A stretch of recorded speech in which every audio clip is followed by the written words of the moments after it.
mo ba kung ano ang sikreto para makita mo ang kagandahan ng plano ng Diyos?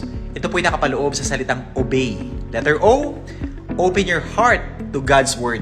Hindi mo makikita ang plano niya kung sarado ang puso mo. Sabi nga po sa Psalm 119 verse 18, open your eyes that I may see wonderful things in your law. Letter B, believe in His promises. Kahit hindi mo kagad makita, maniwala ka.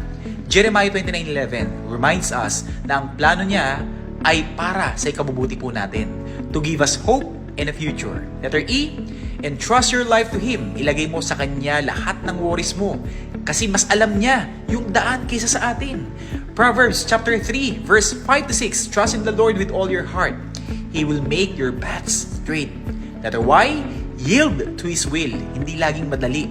Pero kapag isinuko mo ang sarili mong plano at sumunod ka sa Kanya, doon mo makikita kung gaano kaganda ang plano niya para sa buhay mo.